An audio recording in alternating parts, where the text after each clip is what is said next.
Bonjour à toutes et à tous et bienvenue dans ce nouvel atelier Coder chez vous. Aujourd'hui, nous allons apprendre à coder une intelligence artificielle avec la plateforme Liquars.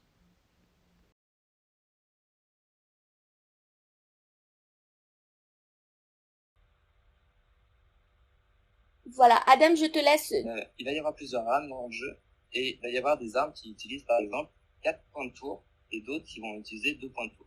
Donc on va par exemple, si on a 10 points de tour, on va pouvoir utiliser 2 fois notre arme à 4 et une fois notre arme à 2. Ça va nous permettre de faire certaines actions pendant notre tour et un certain nombre de fois. Les points de mouvement, ça va nous permettre de nous déplacer sur la carte. Donc pareil, en tour par tour, on va avoir par exemple 3 points de mouvement. Donc à chaque tour, on va pouvoir se déplacer de 3 cases. Alors, l'IA, on va vous montrer plus tard ce que c'est. Et les combats aussi. En fait, le didacticien, on va le faire avec vous, ça va être plus simple.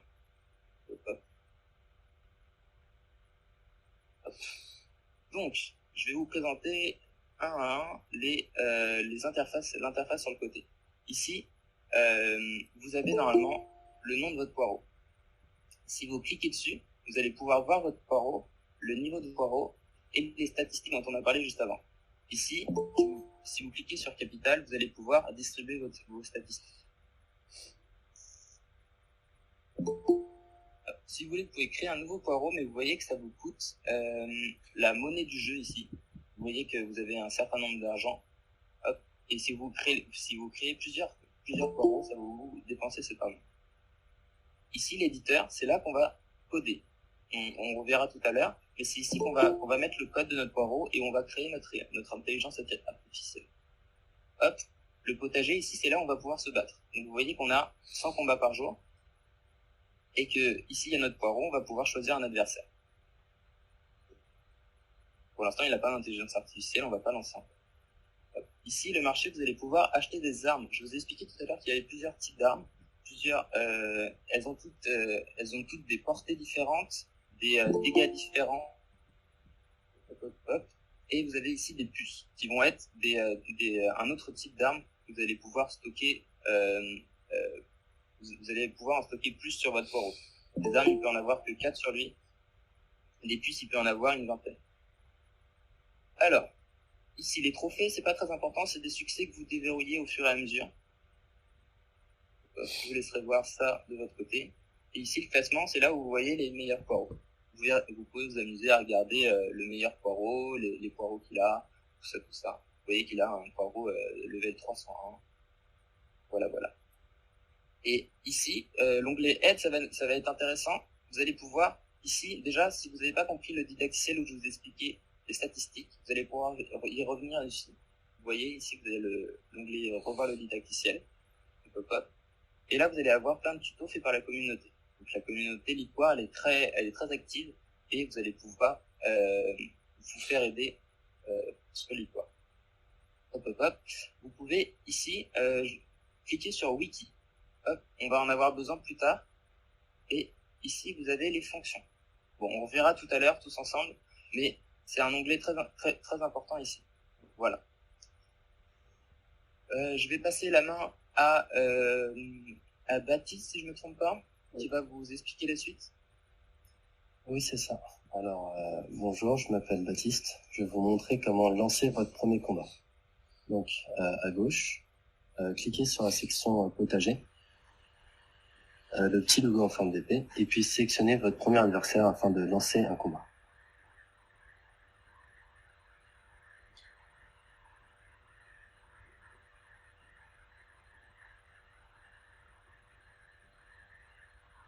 Alors, le combat, il va se faire par tour.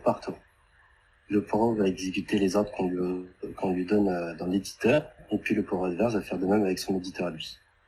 Ceux qui gagnent, c'est ceux qui tuent le poireau.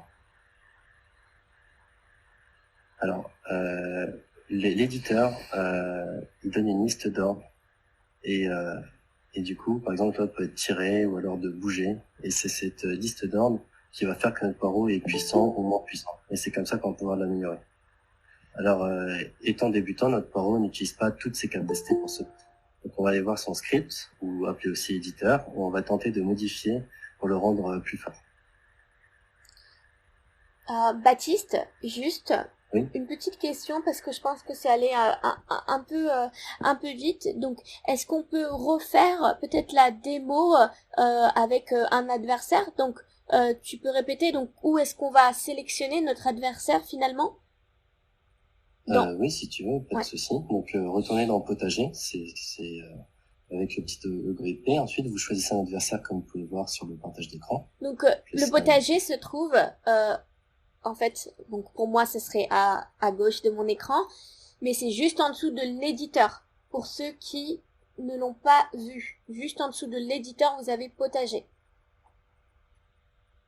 Et une fois que vous êtes sur potager, vous avez plusieurs noms de personnes qu'on ne connaît pas forcément, qui sont aussi inscrits comme vous sur la plateforme et avec qui vous pouvez jouer. Par exemple, moi j'ai envie de jouer avec Jean-Mich, c'est le premier. Jean-Mich Poirot, donc on va jouer avec Jean-Mich Poirot. Et on clique sur Jean-Mich Poirot. Donc voici le jeu.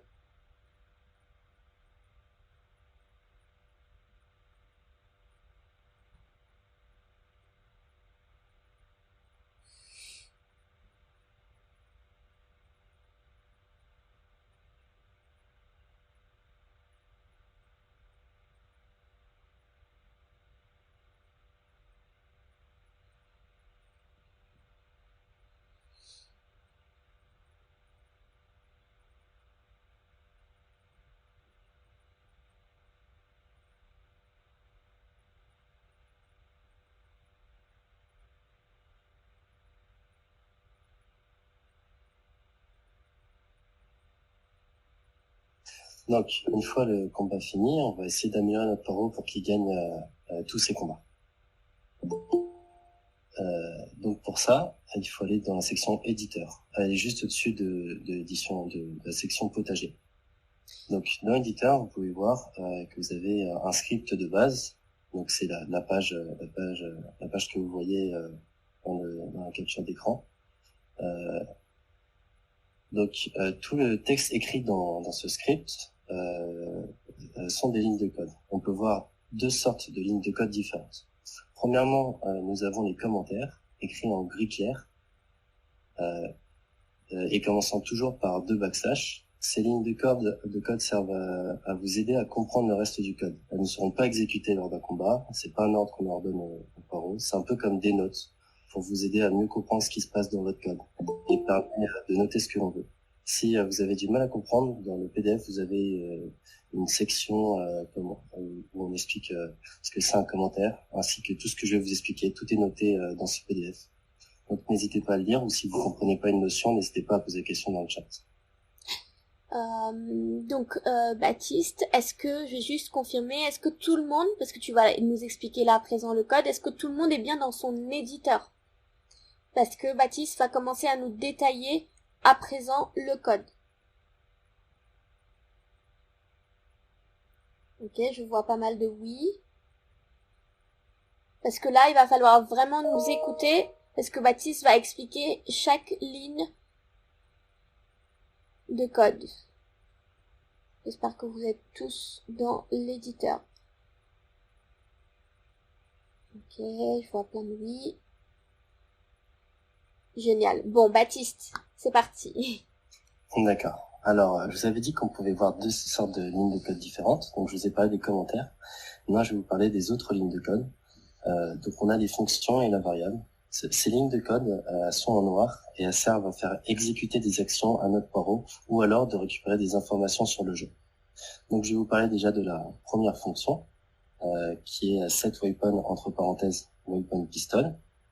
Donc, cette fonction, en fait, c'est un ordre qu'on donne au poireau, lui disant de prendre son pistolet.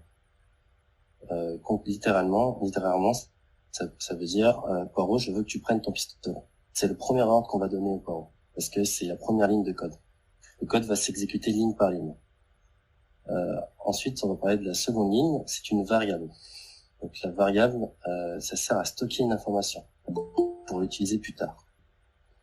Grâce à la fonction gear nearest enemy, cette variable va contenir la position de l'ennemi. Donc vous pouvez voir juste avant ennemi, il y a écrit var, c'est-à-dire que on crée une variable. Donc on crée un espace où on peut stocker une information.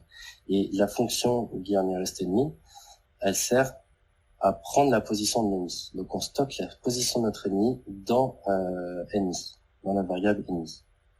Donc la troisième fonction, c'est move towards. Elle permet d'avancer vers quelque chose.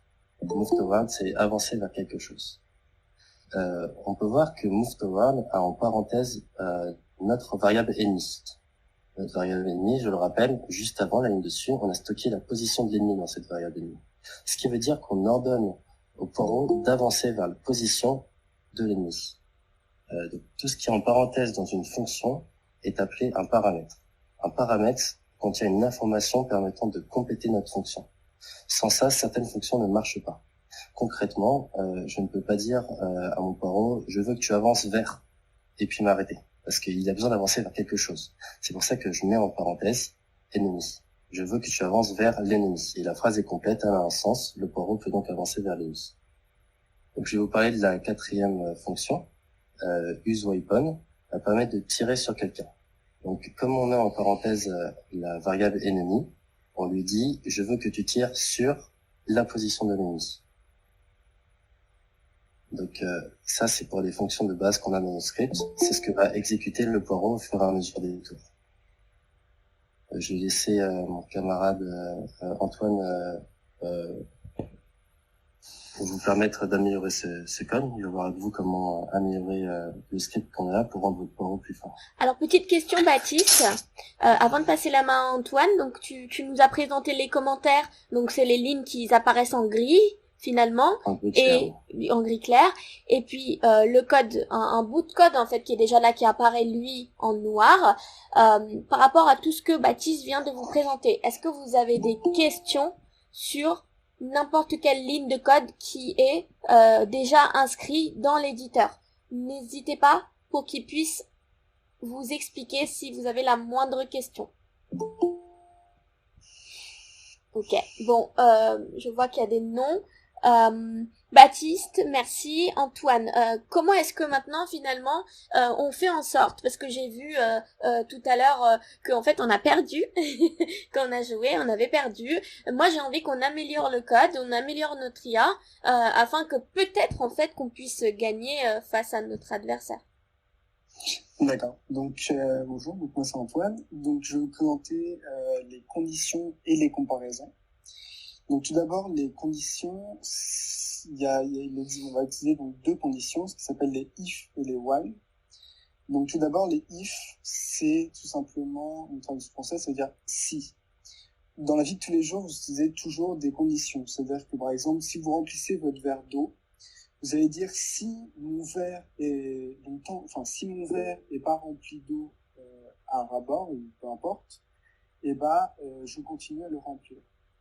Donc là par exemple dans le code, on peut utiliser, donc en fait le code il va toujours s'exécuter d'une manière, donc il va toujours faire fonction par fonction. Et ça c'est pas, on va dire c'est pas rentable au niveau des points, parce que ça va toujours utiliser par exemple pour l'arme, il va toujours s'équiper de l'arme même s'il l'a déjà. Donc pour ça, on peut faire quelque chose de simple. Donc vous allez au-dessus de set paypoint. Donc Antoine, tu disais par rapport au if, excuse-moi de te couper pour comprendre, pour que ce soit clair pour moi et pour tout le monde. Un if en fait, finalement, c'est un exemple qu'on donne souvent sur nos ateliers passés. C'est les enfants par exemple qui n'ont pas fait leurs devoirs. Donc en fait, si je traduis en code, ça veut dire if. Donc si j'ai pas fait mes devoirs, donc alors je serai puni. Donc finalement, c'est la conséquence de quelque chose. Et donc là, c'est un peu l'équivalent de ce que on va apprendre à faire, c'est if we do something, donc si on fait quelque chose, alors il se passera quelque chose. Donc voilà. Donc ça, c'est le principe de la condition. Et donc nous, on va essayer de l'adapter au code. Donc, on n'a pas dedans, je crois. Je vois plus le partage d'écran, madame. Alors moi, je le vois. il faut que tu ailles sur son écran, que tu double-cliques Ouais, sur son ouais, écran. je sais, mais bon, attends, on va essayer de faire la vite. Est-ce que tu Donc, as Adam Robert présentation? Tu vois ça? ouais, non, mais je vois Adam Robert et je vois plus son partage d'écran. Ok. Bon, c'est pas grave, j'espère que ça va suivre. Donc, vous pouvez voir donc, vous allez au-dessus de Set Hypen, qui permet donc de s'équiper du pistolet. Et vous allez tout simplement demander, est-ce que j'ai déjà un pistolet sur moi? Donc, c'est simple, vous allez mettre if, entre parenthèses, get Hypen. Donc, get Hypen, c'est une fonction qui permet de renvoyer, donc, la valeur du pistolet. Donc, si on a un pistolet non d'équipé, et si on n'a pas de pistolet d'équipé, il va renvoyer nul. Donc, vous allez faire if get Hypen est égal à nul, alors je l'équipe. Le égal, c'est une comparaison. Une comparaison, c'est quoi?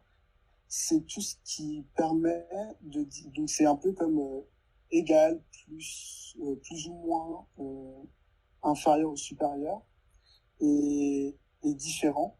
Donc, la comparaison égal permet de dire si la A est égal à B, alors on fait la condition. Différent, c'est si A et B ne sont pas pareils. Donc, par exemple, si A est égal à 1 et B est égal à 2, ils ne sont pas pareils. Du coup, la condition ne se fera pas.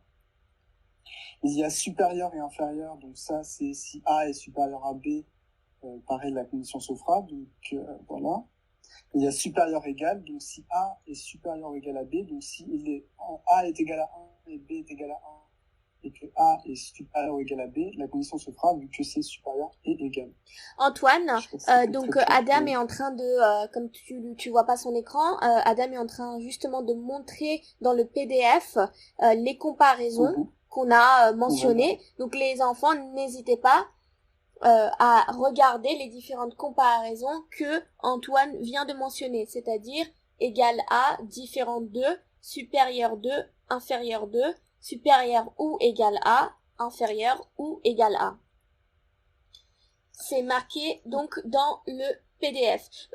Antoine, est-ce que tu veux bien peut-être, et Adam du coup, re-expliquer, parce que je vois des questions que les enfants n'arrivent pas à suivre, est-ce que tu veux bien re-expliquer en fait ce que tu viens de faire, donc le if que tu viens de faire? D'accord. Donc, le if que vous pouvez voir sur l'écran d'Adam, sans doute. Donc, c'est la ligne 6, c'est ça. C'est la ligne 6, comme les enfants sont en train de préciser. Donc, vous allez bien à la ligne 6. Donc, à la ligne 6, oui.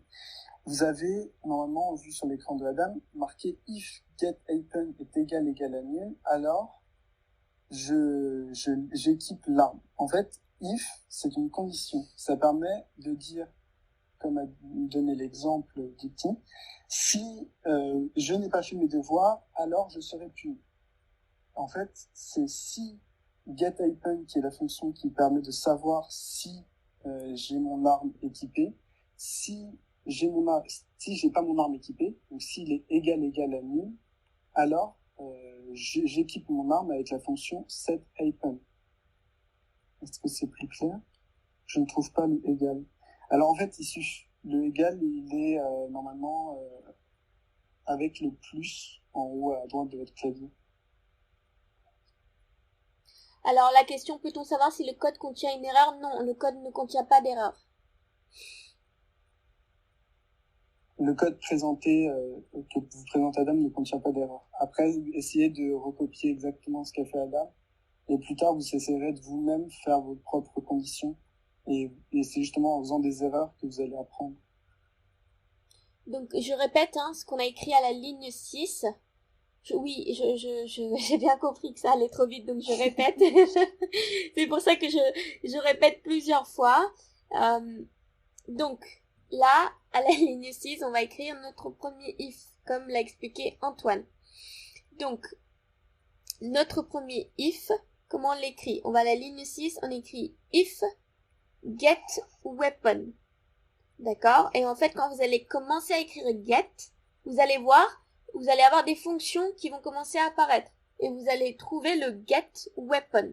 Je veux bien que, voilà, c'est ça. Adam, si tu peux refaire les démos. Voilà, vous avez vu, sur l'écran d'Adam, on a commencé à écrire get weapon et on a vu la fonction weapon.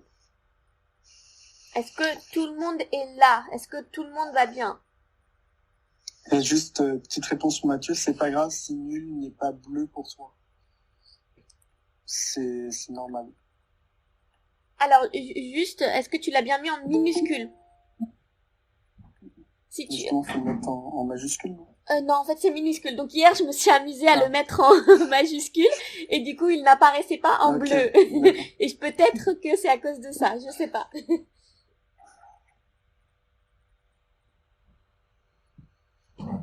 Il faut faire le if dans l'éditeur.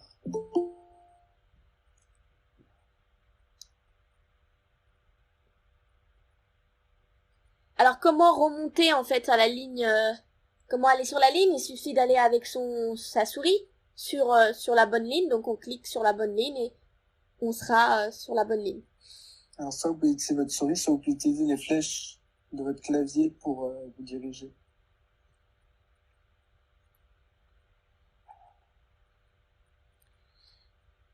Ok, donc on refait une explication rapide. Donc on a dit, donc Adam, if get weapon égale nul. Donc comme l'a dit Antoine, il faut mettre deux égales. Pas un seul, mais deux égales. Et le nul pour éviter, en fait, que le nul n'apparaisse pas en couleur bleue comme il apparaît pour nous, mettez-le bien en minuscule. Et il n'y a pas de... et c'est NU2L. Alors, juste une réponse pour Théo. Les parenthèses, en fait, if, il va avoir deux parenthèses. Et dans ces deux parenthèses, on va regrouper les conditions. Donc, à l'intérieur des parenthèses du if, vous allez mettre get happen avec deux parenthèses parce que c'est une fonction et qu'on met pas de variable dedans. Et on va mettre égal nul. Et là, on va fermer la deuxième parenthèse du if pour dire que c'est bien fini. Et après ça, vous allez ouvrir une accolade. C'est vrai que j'ai oublié de le préciser. Oui. Le if, donc, la condition if va regrouper ensuite d'autres actions. Et les autres actions vont être entre deux accolades. Je sais pas si c'est très clair. Alors, juste Antoine, parce que je pense que beaucoup d'enfants n'ont jamais fait d'accolade sur leur ordinateur. Donc, alors juste pour revenir sur les parenthèses, comme Antoine l'a dit, les parenthèses, vous savez normalement, je l'espère, comment les faire. Si vous ne savez pas, dites-nous si vous êtes sur un Windows ou sur un Mac et on pourra vous aider en fonction. Par contre, Antoine, comment est-ce qu'on met finalement des accolades? Alors, personnellement, je suis je suis pas sur Mac. Du coup, pour moi, les accolades, c'est Alt-GR, donc la touche à côté de la barre espace, et vous cliquez sur 4. Et après, sur Mac, je sais pas si quelqu'un a un Mac ici. Oui, moi j'ai un Mac. Oui. Alors, du coup, juste Adam est en train de nous montrer sur un clavier. C'est un clavier quoi ça? C'est un clavier Windows? C'est quoi? Ouais, AZERTY, je suis pas sûre que ça, je sais quoi AZERTY, on est mal barré. On va s'en sortir les enfants, vous inquiétez pas. Ah voilà, du coup, vous voyez ce que vous montre Adam, le 4, la touche 4. Donc sur la touche 4, on a une accolade. Une accolade, ça ressemble à ça. Et la parenthèse, c'est ce que vous voyez sur la touche 5. Pas le crochet, les enfants, la parenthèse. Voilà. Donc, pour mettre une accolade sur un Mac, il vous suffit de cliquer sur Options. Alors, est-ce que tu peux me mettre un clavier de Mac, s'il te plaît, Adam?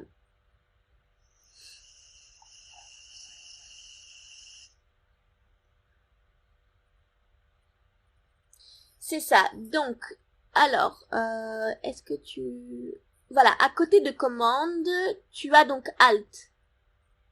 Ok.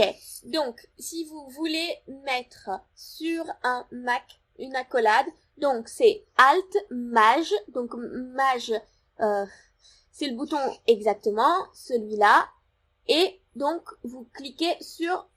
Hop, alors je le fais en même temps, parce que vous me mettez le doute. Alors, et... Attendez, je le fais en même temps que vous. Pardonnez-moi. Hop.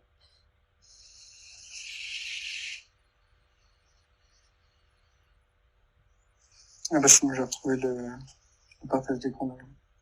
C'est bon, tu l'as trouvé. Alors attends, moi je suis en train de leur donner.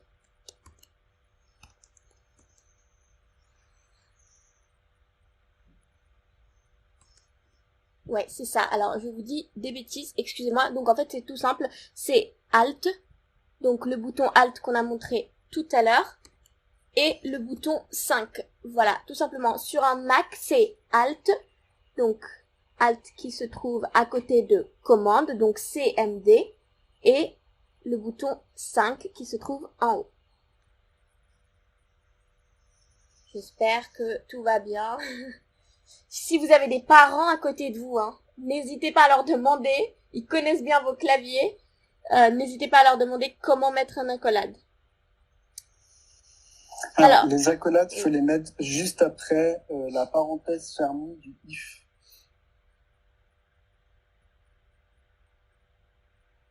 Donc, le if, il a deux parenthèses qui regroupent les conditions. Et à côté du if, vous allez mettre l'accolade ouverte. Ensuite, vous allez faire la touche entrée, vous allez le faire 2 fois. Et vous allez mettre l'accolade fermée. Alors, pour les claviers qui ne sont pas Mac, c'est Alt. Et là où il y a le petit plus égal. Donc, Alt GR plus égal. Et là, vous pouvez fermer votre accolade.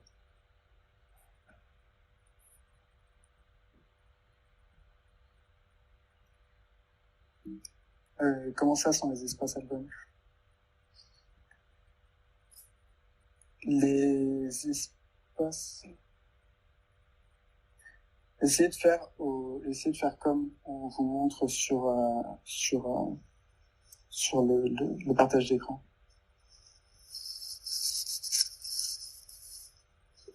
N'oubliez pas que lorsque vous ouvrez en fait des accolades, il faut absolument les fermer, comme lorsque vous ouvrez en fait des parenthèses. Donc si quelqu'un a un souci avec les accolades, n'hésitez pas à nous le dire. Alors oui, les points-virgules, ça sert à dire que c'est la fin de la ligne. Donc généralement, on le met donc là, comme vous pouvez voir, à la ligne 8, set hyphen pistol. À la fin, il y a un point-virgule, ce qui signifie que la fonction se finit là. Et il faut toujours mettre les points-virgules parce que ça permet juste de dire que la ligne est finie et qu'on peut passer à une prochaine action.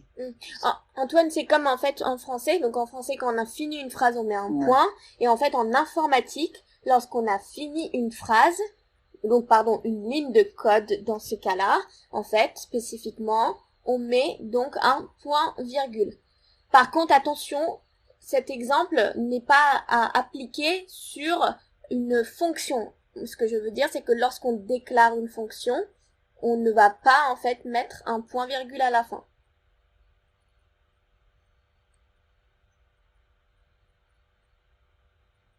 Qu'est-ce que tu n'arrives pas, Mathieu?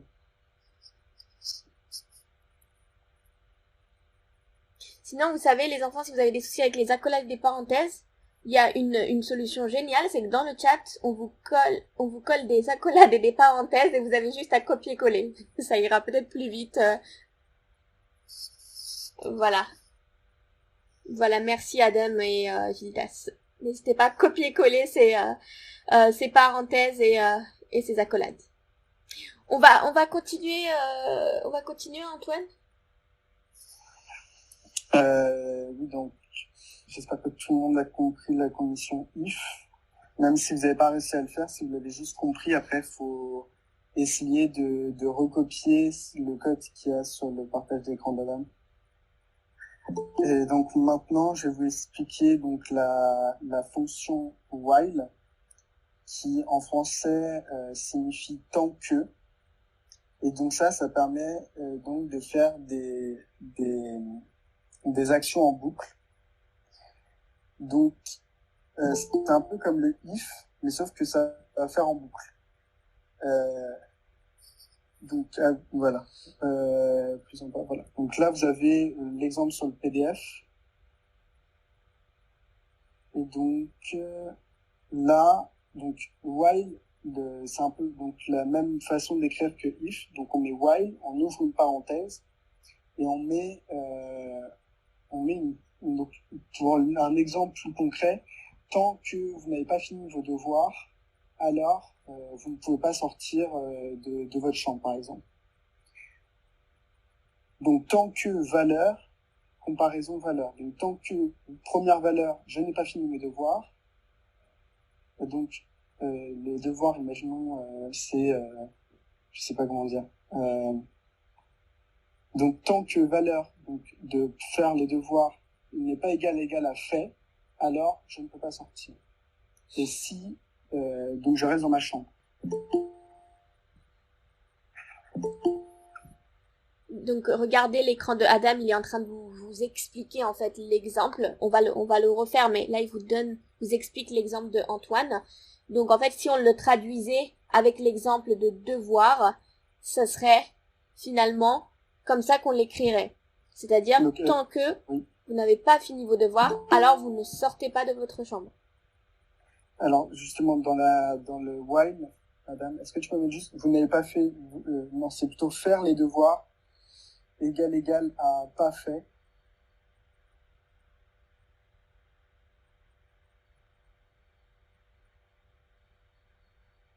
Alors, je reste dans ma chambre. Voilà, c'est plus ça. Non, il n'y a pas autant de lignes à sauter. Là, c'est juste pour montrer un exemple. C'est un exemple, oui, qu'on vous montre. Donc, ne codez pas ça. Hein, ça ne marchera pas. C'est pas dans les fonctions du jeu.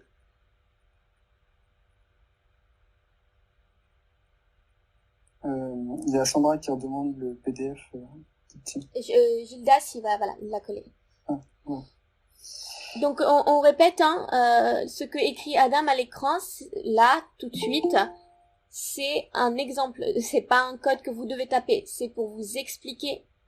Et là on va faire officiellement le bon while. Donc là on va utiliser donc d'autres fonctions qui sont intégrées dans le jeu. Donc au-dessus de use hyphen ligne 18, donc vous allez sauter une ligne et mettre use hyphen ligne 19 et vous allez mettre while. Donc tant que, et là on va utiliser une nouvelle fonction qui s'appelle getTP. Donc getTP, ça montre le nombre de tours actuels qu'on a, donc ça renvoie le nombre de tours actuels qu'on a au niveau du poireau. Donc tant que getTP est inférieur ou égal inférieur dans le supérieur ou égal, pardon. Excusez-moi. Supérieur ou égal à get hyphen cost. Donc ça c'est encore une nouvelle fonction. Get hyphen cost, ça permet de renvoyer le coût que l'arme va utiliser, donc le nombre de points que l'arme va utiliser. Antoine, est-ce que tu peux expliquer à quoi correspond TP finalement dans un vrai jeu par exemple? Dans un vrai jeu de tour, dans un vrai jeu de tour, TP c'est vraiment une action qu'on va faire qui va nous coûter un certain nombre de points. Okay. Donc par exemple si on a 10 points et que notre arme coûte 3 points à être utilisée, donc pour tirer, et ben quand on va l'utiliser, on va perdre ces 3 points. Donc Ok, donc Adam est en train de montrer sur son écran qu'en fait, là, actuellement, on a 10 TP. Et donc... Est-ce qu'on peut voir le nombre de points qu'utilise l'arme ou pas? Voilà, et donc l'arme coûte 3 points à être utilisée. Ok.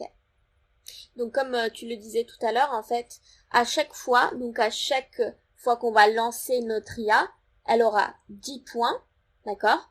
Et le nombre de fois qu'elle va tirer, par exemple, ou avancer d'une case, ou aller à droite, ou aller à gauche, et ben chaque action qu'elle va faire, et ben en fait, elle va perdre finalement des points. Et donc là, c'est ce que tu es en train de nous expliquer. Ouais, donc au final, c'est pour ça qu'on utilise des if et des while, donc des si et des tant que. C'est pour vraiment économiser les points. Parce qu'au final, à chaque fois qu'on va commencer le jeu, on n'est vraiment pas obligé d'équiper notre pistolet, ce qui nous fait perdre quand même un point. Et donc, dans le while, là, comme vous pouvez voir, donc get happen cost, donc là, on va demander combien coûte de points telle arme. Donc, entre les parenthèses, on va mettre l'arme qu'on veut utiliser au final. Donc là, on va dire le pistolet. Mais si vous avez d'autres armes, vous pouvez mettre d'autres armes entre parenthèses. Donc là, en fait, on va plutôt, je pense, pour tous les enfants, parce que souvent c'est la première fois que vous faites ça, on va prendre la même arme pour tout le monde, en fait, qui s'appelle Weapon Pistol, donc que vous voyez sur l'écran de Adam. Et du coup, en fait, lorsque vous allez écrire le nom de l'arme, vous écrivez bien ce nom-là.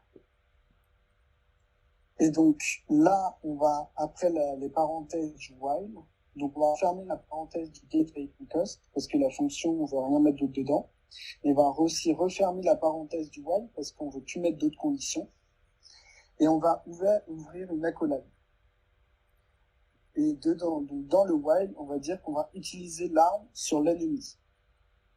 Donc, pour vous traduire un peu les quelques lignes de code là, donc c'est tant que le nombre de points de tour que j'ai est supérieur au nombre de points de tour qu'utilise l'arme, alors j'utilise l'arme sur l'ennemi.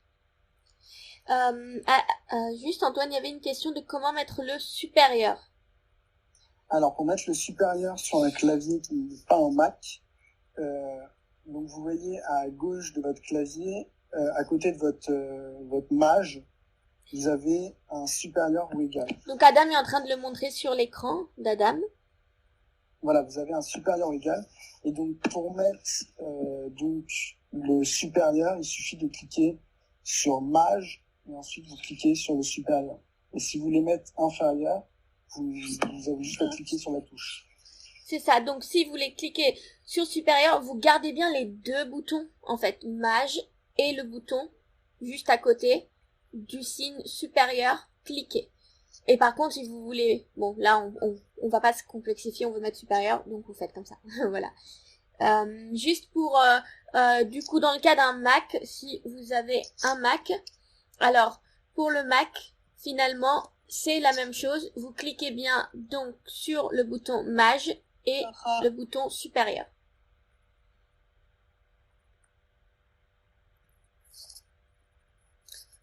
Ok. Est-ce que tu peux peut-être, Antoine, nous réexpliquer le while parce que les enfants sont en train de faire en même temps.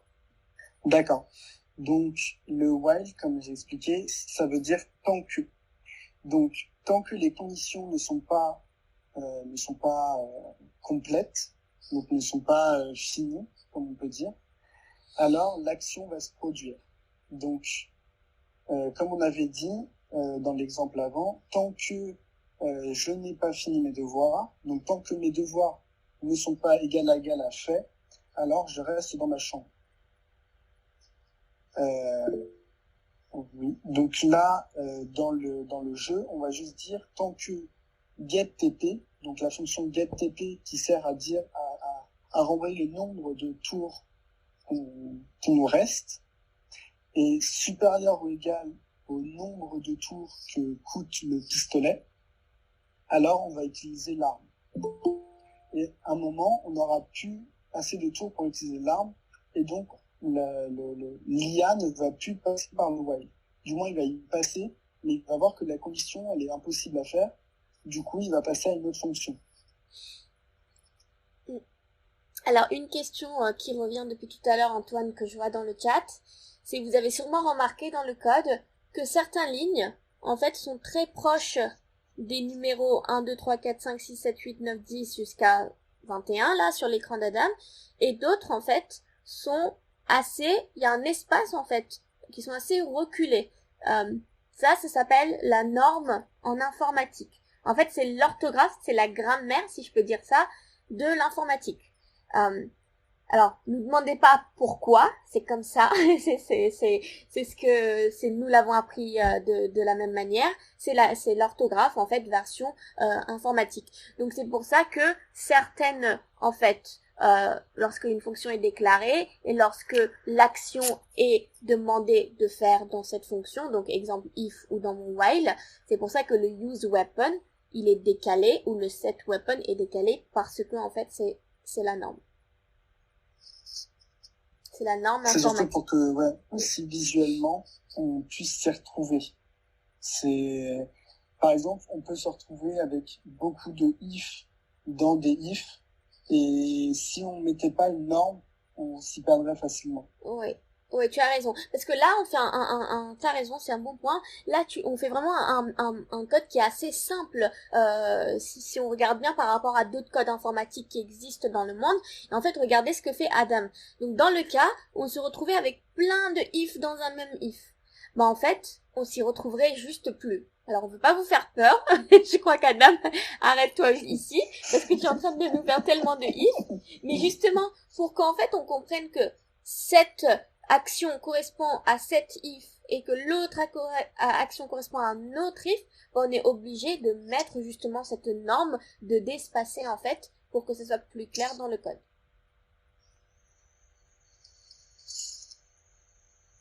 Bah, je pense que de mon côté, c'est bon, du coup.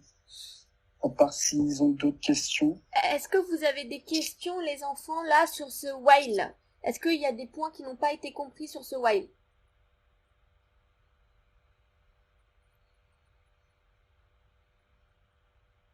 Même sur if, hein, si vous avez d'autres questions sur if ou while, vous pouvez y aller, même sur les comparaisons. Après, vous pouvez retrouver dans le PDF d'autres explications si vous n'avez pas compris quelques petits trucs. Alors, on fera pas de elif aujourd'hui. C'est pas l'objectif. Ni de else if, hein. Parce que pour l'instant, je pense que vous n'avez pas besoin de if ou de else if ou de else, qui sont d'autres conditions.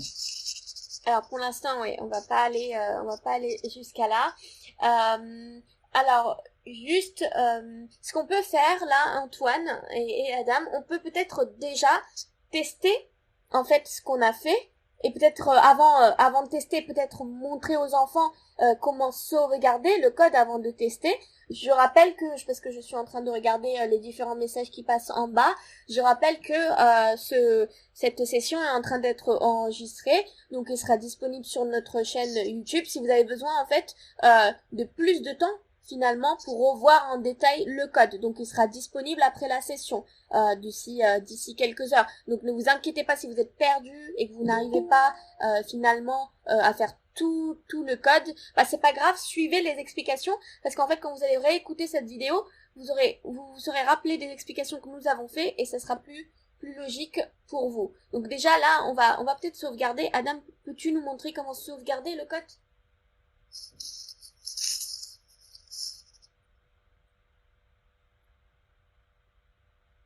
Alors, est-ce que tu nous entends, Adam?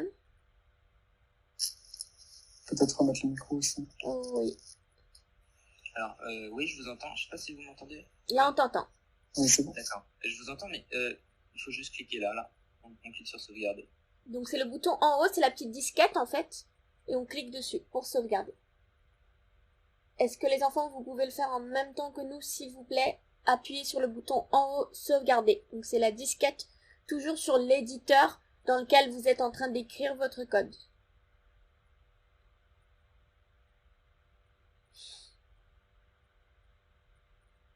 Donc cliquez bien sur le bouton sauvegarder en haut.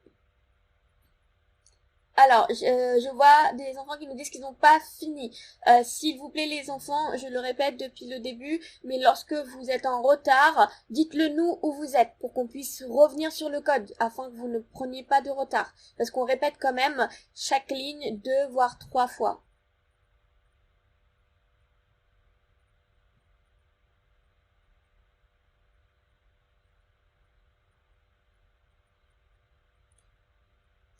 Il me dit que je n'ai pas de titre sur la ligne 6. Titre.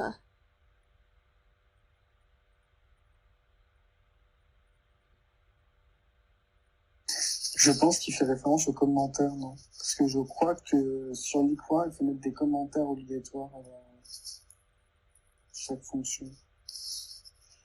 Alors, non, il n'y a pas besoin de mettre de commentaires obligatoires. Mais est-ce que tu pourrais peut-être nous envoyer tu t'envoies sur le chat ta ligne 6? Tu peux la copier-coller, oui?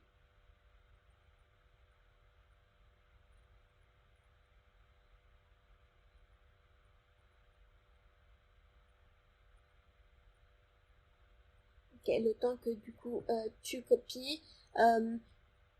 Ah, alors il a copié, donc ah oui, regarde bien ton code. Tu es en train de mettre des tirets, pas des égal. Tu m'as mis des tirets du haut, en fait, alors qu'il faut mettre égal à nul. Tu vois ce que je veux dire? Et tu as mis un S à happens. Get happens, il faut pas mettre de S. Oui, et exactement. Et tu as mis un SI également, je sais pas à quoi ça correspond, mais après tes accolades, tu dois juste...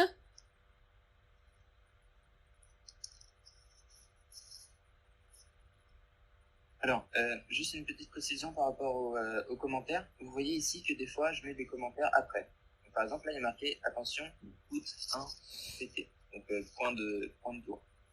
Il faut que vous fassiez attention parce que à partir du moment où vous mettez //, le reste ne sera pas exécuté. Donc ça, c'est comme s'il y avait rien d'écrit. Donc ici, là, je vois que sur ce que tu nous as envoyé, tu as marqué, hop, ici, comme ça, hop, là, tu as fait // S, et ici, tu as mis ton set weapon, je crois. Set weapon, voilà, il faut que tu fasses attention, ce qui à partir d'ici, hop, tout ça sera c'est comme s'il n'y avait rien d'écrit. Parce qu'il faut se dire que les commentaires sont vraiment, ça ne s'exécutera pas dans le code. C'est vraiment l'ordinateur va pas lire les commentaires. Les commentaires, c'est pour vous. Vous mettez // la suite de la ligne, c'est comme s'il n'y avait rien d'écrit. Vous pouvez retirer tous les commentaires, le code marchera pareil. Donc apparemment c'est bon, il a rectifié, il a sauvegardé. Donc comme on l'avait dit au début, les commentaires c'est ce qui est en gris clair. Et en fait le commentaire est toujours pris en compte lorsqu'il y a, comme dit Adam et Antoine, 2 / au début. Est-ce qu'il y a d'autres questions où vous êtes perdus? S'il vous plaît, les enfants, posez-nous les questions avant qu'on teste en fait le programme. Alors, je vais vous montrer un outil intéressant du coup, utile que vous pouvez utiliser. On aurait pu l'utiliser plusieurs fois là, mais en fait, c'est à chaque fois que vous faites une nouvelle modification de votre code, vous pouvez tester votre intelligence artificielle. Vous n'êtes pas obligé de lancer un combat comme on a fait au début. Vous pouvez, parce que vous avez vu que ici vous avez un certain nombre de combats par jour. Donc si vous n'êtes pas sûr de votre code et que vous voulez juste tester, vous pouvez juste ici cliquer sur tester et pas dépenser un combat ici. Faites tester. Ici vous allez devoir créer un nouveau scénario. Ici vous cliquez sur ajouter. Hop, solo le nom de votre poireau et créer. Alors, des fois ça bug un peu cette partie-là. Quand vous faites ici ajouter solo poireau, que vous cliquez, faites créer. Des fois ça fonctionne pas bien. Vous pouvez essayer de recharger la page juste au-dessus. Oui, des fois il y a un Si jamais vous avez un souci, vous pouvez demander dans le chat. Faites créer, vous avez un nouveau scénario.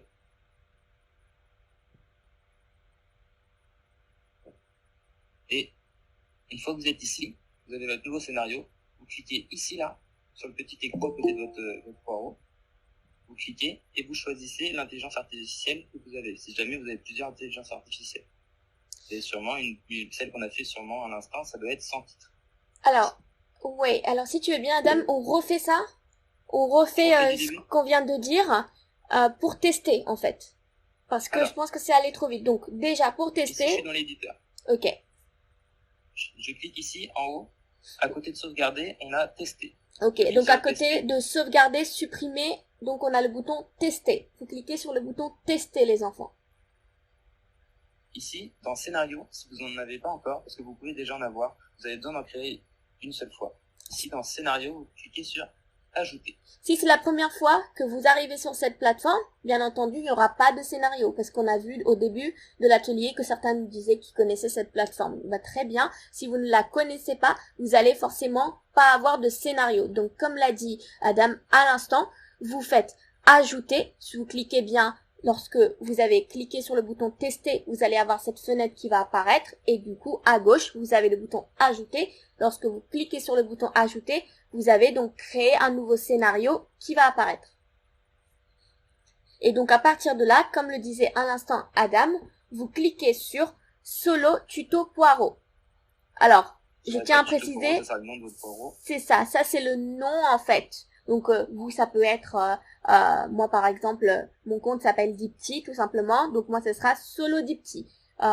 Je regarde dans le chat, je vois Guillaume Serron, donc peut-être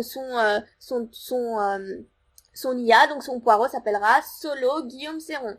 Je vois David Patrou, donc voilà, enfin voilà, c'est à votre, c'est les noms que vous aurez mis en fait finalement. Donc nous Adam a choisi ce nom-là. C'est pour ça que son scénario s'appelle comme ça. Et donc, vous cliquez sur le scénario. Et du coup, vous allez avoir ce pop-up, donc pardon, cette page qui va apparaître où vous voyez bien que votre scénario a été sélectionné comme marqué tuto poireau tout en haut dans la première vignette où vous voyez le poireau. Tu peux passer la souris dessus, Adam, s'il te plaît? Sur ton tuto poireau. Tuto poireau. Voilà, ici, exactement. Donc voilà, il y a son scénario qui est bien ici. Nous avons notre scénario. Ici, vous allez choisir, si jamais vous en avez plusieurs, vous allez choisir l'intelligence artificielle que vous voulez utiliser. Ici, vous avez sûrement une qui s'appelle sans titre, à moins que vous ayez donné un titre. Oui, alors je pense que pour tout le monde, vous avez pas dû mettre de titre, donc normalement ça sera sans titre. Donc comme l'a dit Adam, lorsque vous êtes bien sur cette page-là, vous avez la petite enveloppe qui dit sans titre. Donc vous cliquez dessus. Et lorsque vous avez cliqué dessus, est-ce que tu peux le refaire, Adam, s'il te plaît? Lorsque vous avez cliqué dessus, donc vous allez avoir une première ligne où il y aura écrit sans titre. Donc sélectionnez une intelligence artificielle et en fait le fichier de votre intelligence artificielle, c'est-à-dire le code qu'on vient de faire, s'appelle sans titre parce qu'en fait on ne l'a pas renommé, on s'en fiche là, on va pas s'amuser à le renommer, mais on va tester plutôt. Donc vous sélectionnez bien votre fichier sans titre et du coup il va bien apparaître sur l'écran. Est-ce que tous les enfants sont au même niveau? S'il vous plaît, posez bien vos questions par chat. Si vous ne l'êtes pas, dites-le nous. Alors, je vois des oui.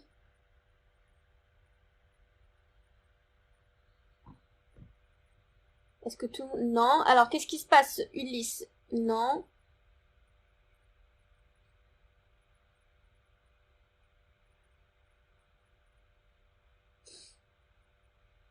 Alors, si vous voulez, donc, je refais parce que il y a des enfants qui sont créés un scénario. Donc, je répète. Lorsque Adam vous a montré qu'il faut aller sur le bouton tester en haut. Donc, vous avez cliqué, en fait, sur le bouton qui vous montre à l'écran tester. Vous êtes arrivé, donc, dessus. Et vous avez ajouté le bouton ajouter à gauche, ajouter un scénario. Donc, vous cliquez sur ajouter. Voilà. Et vous avez, donc, votre solo scénario qui va apparaître. Donc vous cliquez sur votre scénario. Donc lorsque vous allez cliquer et vous appuyez sur le bouton créer. Et votre scénario sera créé. Voilà. Une fois que c'est fait, maintenant il faut sélectionner le code. Et donc pour ça, on va aller le chercher dans sans titre. Donc c'est à côté de votre poireau et sélectionner le fichier sans titre. Donc, vous avez votre scénario, vous cliquez sur l'enveloppe sans titre. Et vous faites, à présent, lancer le test. Alors, attention les enfants, je vous demanderai de bien regarder, on va lancer le combat.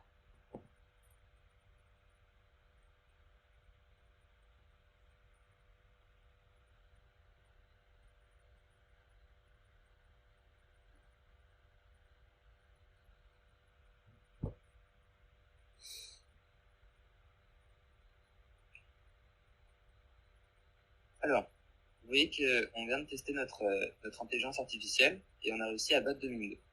Vous pouvez voir, si vous voulez commencer à améliorer votre intelligence artificielle, vous avez un résumé des actions qui ont été faites. Donc, vous voyez qu'au point 1, notre poireau prend son pistolet il perd un point de tour parce que ça, c'est une action qui lui coûte un point de tour. Il se déplace de 3 points de mouvement. Hop. On pourra voir qu'il y a une erreur dans le code. Hop. Après, c'est au tour de Domingo.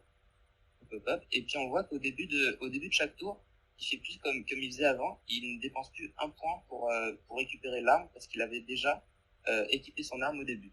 Donc, notre if qu'on a fait au début, quand on a fait un if, donc un si, il fonctionne bien. Hop, hop. Tu veux bien nous remontrer le combat? Parce que c'est vrai que c'est rare, Adam, de gagner contre Domingo.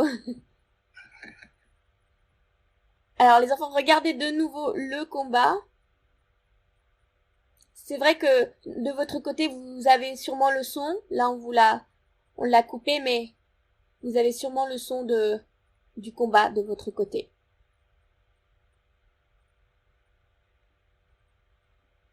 Et donc, on vient de gagner. Exactement. Et comme l'a dit Adam, vous descendez toujours sur la même page et vous avez vraiment les actions. Donc, qu'est-ce qui s'est passé tout au long du combat? Qui a pris quel pistolet? Qui a avancé de un ou deux, voire 3 cases? Qui a fait quoi? Voilà, c'est vraiment le détail, en fait, de chaque action fait par les deux, par finalement nous, notre IA, mais aussi l'IA de Domingo. Ok.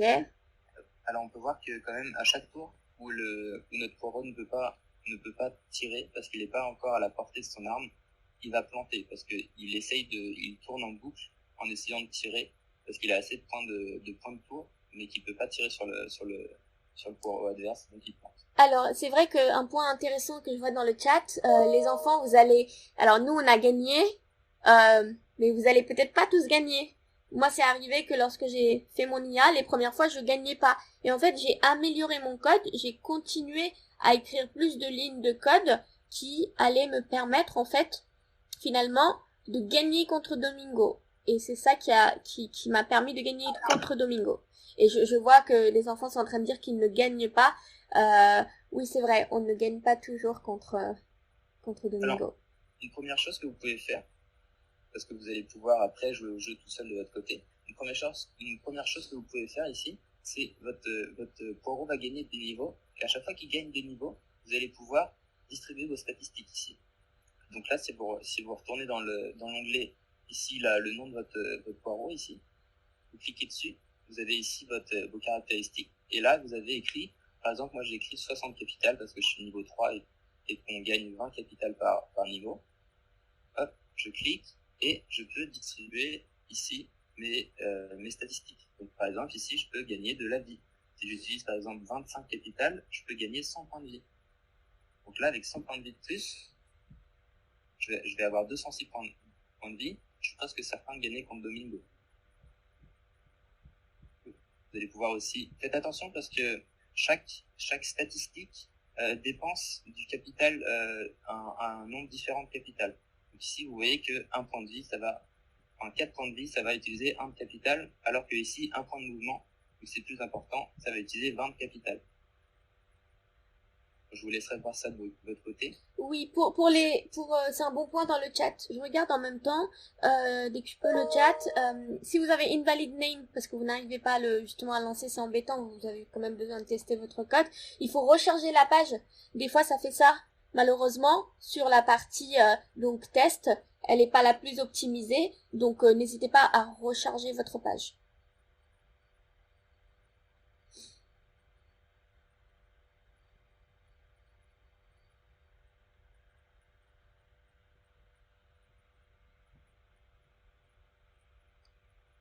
Alors Adam, ce que je me disais aussi, c'est que par exemple, si les enfants ont envie d'aller plus loin dans le code, finalement, j'ai cru comprendre que dans le sujet, tu as détaillé quelques exemples pour aller plus loin. Est-ce que tu peux peut-être nous les citer sans les coder, bien sûr. Hein. Exactement. Je vais vous montrer ça. Alors,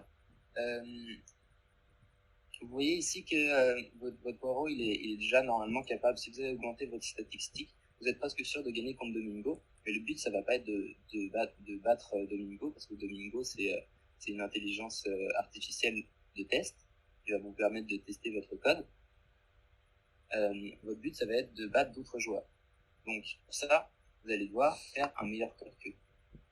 Alors, par exemple, ici, je vous ai proposé, vous pouvez demander à votre poireau, grâce au if, vous allez pouvoir demander à votre poireau de n'avancer que jusqu'à la portée maximale de son arme, de manière à ce que votre poireau se mette à une position où il peut tirer, et puis ensuite, après avoir tiré, il pourrait s'éloigner de l'adversaire, qui va obliger l'adversaire à se rapprocher de lui.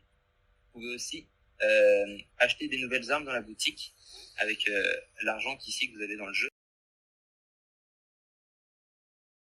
Merci à toutes et à tous d'avoir participé à cet atelier. Pour voir nos autres vidéos, abonnez-vous à la chaîne YouTube Emma en cliquant sur le bouton s'abonner ci-dessous. Et pour participer à un prochain atelier codé chez vous, suivez-nous sur Twitter, Instagram et Facebook.